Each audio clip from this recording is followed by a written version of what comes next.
ఆదికాండము 19వ అధ్యాయము. లోతు సొదొమ నుండి బయటికి రావడం. ఆ సాయంత్రం ఆ ఇద్దరు దేవదూతలు సొదొమ చేరుకున్నారు. ఆ సమయంలో లోతు సొదొమ పట్టణ ప్రధాన ద్వారం దగ్గర కూర్చుని ఉన్నాడు. లోతు దేవదూతలను చూడగానే వారిని కలుసుకోడానికి వారికి ఎదురు వెళ్లి సాష్టాంగపడి నమస్కారం చేశాడు. వారితో ఇలా అన్నాడు: నా ప్రభువులారా, దయచేసి మీ దాసుడైన నా ఇంటికి రండి. వచ్చి కాళ్ళు కడుక్కోవాలని, ఈ రాత్రి గడపాలని వేడుకుంటున్నాను. తిరిగి తెల్లవారే లేచి మీ ప్రయాణం కొనసాగించవచ్చు అన్నాడు. అందుకు వాళ్ళు, అలా కాదు, మేము వీధిలోనే ఈ రాత్రి గడుపుతాం అన్నారు. కాని అతడు వాళ్ళను చాలా బలవంతపెట్టాడు. వారు అతనితో కలిసి అతని ఇంటికి వెళ్ళారు. అతడు వారికి విందు చేశాడు. అతడు వారి కోసం పొంగని రొట్టెలు కాల్చి ఇచ్చాడు. వారు భోజనం చేశారు. అయితే వాళ్ళు నిద్రపోయే ముందే ఆ పట్టణ మనుషులు, అంటే సొదొమలోని యువకులు, వృద్ధులు, పట్టణం నలుమూలల నుండి వచ్చిన మనుషులు ఆ ఇంటిని చుట్టుముట్టారు. వాళ్ళు లోతును పిలిచారు. ఈ రాత్రి నీ దగ్గరికి వచ్చిన మనుషులు ఏరి? మేము వారితో లైంగిక సంబంధం పెట్టుకోవాలి. వాళ్ళను బయటకు తీసుకురా అన్నారు. దాంతో లోతు బయటి ద్వారం దగ్గర ఉన్న వాళ్ళ దగ్గరికి వెళ్ళాడు. తన వెనకే తలుపు మూసివేశాడు. సోదరులారా, ఇంత దుర్మార్గమైన పని చేయవద్దు. చూడండి, పురుష సంబంధం లేని ఇద్దరు కూతుళ్ళు నాకు ఉన్నారు. మీరు ఒప్పుకుంటే వారిని మీ దగ్గరికి తీసుకుని వస్తాను. వారిని మీ ఇష్టం వచ్చినట్టు చేసుకోండి. కాని ఈ వ్యక్తులను మాత్రం ఏమీ చేయవద్దు. వాళ్ళు నా ఇంటికి వచ్చిన అతిథులు అన్నాడు. కాని వాళ్ళు, నువ్వు అవతలికి పో అన్నారు. ఇంకా వాళ్ళు, వీడు మన మధ్యలో పరదేశిగా నివసించాడు, ఇప్పుడు మనకు తీర్పరి అయ్యాడు చూడండి. ఇప్పుడు వాళ్ళపైన కంటే నీపై ఎక్కువ దౌర్జన్యం చేస్తాం అన్నారు. అలా అని వాళ్ళంతా లోతుపై దొమ్మిగా పడి తలుపు పగలగొట్టడానికి పూనుకొన్నారు. అయితే ఆ దూతలు తమ చేతులు చాపి లోతును ఇంటి లోపలికి లాగేశారు. ఆ వెనకే తలుపు మూసేశారు. అప్పుడు లోతు అతిథులు పిల్లల నుండి పెద్దల వరకూ ఆ తలుపు దగ్గర ఉన్న వాళ్ళందరికీ గుడ్డితనం కలుగజేశారు. దాంతో వాళ్ళు తలుపు ఎక్కడ ఉందో వెదికి వెదికి విసిగిపోయారు.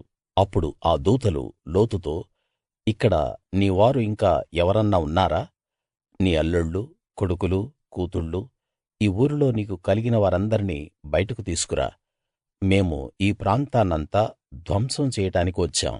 ఈ ప్రజలకు వ్యతిరేకంగా గొప్ప మొర యెహోవా సముఖానికి చేరింది.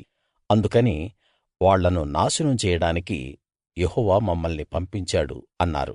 అప్పుడు లోతు బయటకు వెళ్లి తన కూతుళ్ళను, పెళ్లి చేసుకోబోతున్న తన అల్లుళ్ళతో మాట్లాడాడు. త్వరగా రండి, ఇక్కడ నుండి బయటపడాలి. యెహోవా ఈ పట్టణాన్ని నాశనం చేయబోతున్నాడు అని చెప్పాడు. అయితే అతడు తన అల్లుళ్ళ దృష్టికి హాస్యమాడుతున్నవాడిలా కనిపించాడు. ఉదయం అయినప్పుడు ఆ దూతలు లోతును త్వరపెట్టారు. రా రా, బయల్దేరు. ఈ ఊరికి కలుగబోయే శిక్షలో తుడిచిపెట్టుకుపోకుండా నీ భార్యను, ఇక్కడే ఉన్న నీ ఇద్దరు కూతుళ్ళను తీసుకుని బయల్దేరు అన్నారు. అయితే అతడు ఆలస్యం చేశాడు. యెహోవా అతని పట్ల కనికరం చూపడం వల్ల ఆ మనుషులు అతని చేతిని, అతని భార్య చేతిని, అతని ఇద్దరు కూతుళ్ళ చేతులను పట్టుకున్నారు. వాళ్ళని బయటకు తీసుకువచ్చారు. అలానే పట్టణం బయటకు తీసుకువచ్చారు. ఆ దూతలు వారిని పట్టణం బయటకు తీసుకువచ్చిన తరువాత వాళ్ళల్లో ఒకడు, మీ ప్రాణాలు దక్కించుకోవడం కోసం పారిపోండి. వెనక్కు తిరిగి చూడవద్దు. మైదాన ప్రాంతాల్లో ఎక్కడ ఆగవద్దు. మీరు తుడిచిపెట్టుకుపోకుండేలా పర్వతాల్లోకి పారిపోయి తప్పించుకోండి అని చెప్పాడు. అప్పుడు లోతు, ప్రభువులారా, అలా కాదు. మీ సేవకుడినైన నన్ను దయచూశారు. నా ప్రాణాన్ని రక్షించి నా పట్ల మీ మహా కనికరాన్ని ప్రదర్శించారు. కాని నేను ఆ పర్వతాలకు పారిపోయి తప్పించుకోలేను. ఆ పర్వతాలను చేరుకునే లోపుగానే ఏదైనా కీడు నా పైకి వస్తుందేమో. అలా జరిగి నేను ఇక్కడే చనిపోతానేమో. చూడండి, నేను పారిపోవడానికి ఆ కనిపించే ఊరు దగ్గర్లో ఉంది. నన్ను అక్కడికి వెళ్ళనివ్వండి. అది చిన్నది గదా, నేను బ్రతుకుతాను అన్నాడు. అప్పుడు ఆయన, అలాగే, ఈ మనవి కూడా అంగీకరిస్తున్నాను. నువ్వు చెప్పిన ఈ ఊరిని నేను నాశనం చేయను. నువ్వు త్వరపడి అక్కడికి వెళ్లి తప్పించుకో. నువ్వు అక్కడకు చేరుకునే వరకూ నేను ఏమీ చేయలేను అన్నాడు. కాబట్టి ఆ ఊరికి సోయరు అనే పేరు వచ్చింది. సొదొమ గొమొర్రాల వినాశనం. లోతు సోయరు చేరేటప్పటికి ఆ దేశంపై సూర్యుడు ఉదయించాడు. అప్పుడు సొదొమ గొమొర్రాల పైన ఆకాశం నుండి యెహోవా గంధకాన్ని, అగ్నిని కురిపించాడు. ఆయన ఆ పట్టణాలను, ఆ మైదానమంతటినీ, ఆ పట్టణాల్లో నివసించే వారందరినీ, నేలపై మొక్కలను నాశనం చేశాడు. కాని లోతు వెనకే వస్తున్న అతని భార్య వెనక్కి తిరిగి చూసింది. వెంటనే ఆమె ఉప్పు స్తంభంగా మారిపోయింది. ఉదయమైంది. అబ్రాహాము లేచి తాను అంతకుముందు యెహోవా సముఖంలో నిలబడిన చోటుకు వచ్చాడు. అక్కడి నుండి సొదొమ గొమొర్రాల వైపు ఆ మైదాన ప్రాంతం మొత్తాన్ని చూశాడు. కొలిమిలో నుండి లేచే పొగలాగా ఆ ప్రాంతం అంతా పొగలు వస్తూ కనిపించింది. ఆ విధంగా దేవుడు ఆ మైదానపు పట్టణాలను నాశనం చేసినప్పుడు దేవుడు అబ్రాహామును జ్ఞాపకం చేసుకున్నాడు. లోతు కాపురమున్న పట్టణాలను ధ్వంసం చేసినప్పుడు ఆ విధ్వంసంలో లోతు నాశనం కాకుండా తప్పించాడు. అయితే లోతు సోయరులో ఉండటానికి భయపడ్డాడు. తన ఇద్దరు కూతుళ్ళను తీసుకుని పర్వత ప్రాంతానికి వెళ్ళిపోయాడు. అక్కడ తన ఇద్దరు కూతుళ్ళతో కలిసి ఒక గుహలో నివసించాడు. లోతు అతని కుమార్తెలు.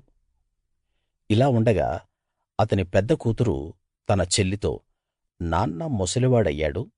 ఈ లోకరీతిగా మనతో శారీరక సంబంధం పెట్టుకోడానికి ఏ పురుషుడూ లేడు. నాన్నకు ద్రాక్షారసం తాగిద్దాం. తరువాత అతనితో శారీరక సంబంధం పెట్టుకుందాం. ఆ విధంగా నాన్న ద్వారా మనకు సంతానం కలిగేలా చేసుకుందాం పద అని చెప్పింది. ఆ రాత్రి వాళ్ళు తమ తండ్రికి ద్రాక్షారసం తాగించారు. ఆ తరువాత అతని పెద్ద కూతురు లోపలికి వెళ్లి తన తండ్రితో శారీరక సంబంధం పెట్టుకుంది. కాని ఆమె ఎప్పుడు తన పక్కన పడుకుందో, ఎప్పుడు లేచి వెళ్ళిందో అతనికి తెలియలేదు. మరునాడు అక్క తన చెల్లిని చూసి ఇలా అంది, నిన్న రాత్రి నేను నాన్నతో పడుకున్నాను. ఈ రాత్రి కూడా అతనికి ద్రాక్షారసం తాగిద్దాం. ఆ తరువాత నువ్వు లోపలికి వెళ్లి అతనితో కలిసి పడుకో. అలా మనం నాన్న ద్వారా సంతానం పొందుదాం అంది. ఆ రాత్రి కూడా వాళ్ళు తమ తండ్రికి ద్రాక్షారసం తాగించారు. అప్పుడు అతని చిన్న కూతురు వెళ్లి తన తండ్రితో పడుకుంది. ఆమె ఎప్పుడు తన పక్కన పడుకుందో, ఎప్పుడు లేచి వెళ్ళిందో అతనికి తెలియలేదు. ఆ విధంగా లోతు ఇద్దరు కూతుళ్ళు తమ తండ్రి మూలంగా గర్భం ధరించారు. అతని పెద్ద కూతురు ఒక కొడుక్కి జన్మనిచ్చింది. వాడికి మోయాబు అనే పేరు పెట్టింది. అతడే నేటి మోయాబీయులకు మూలపురుషుడు.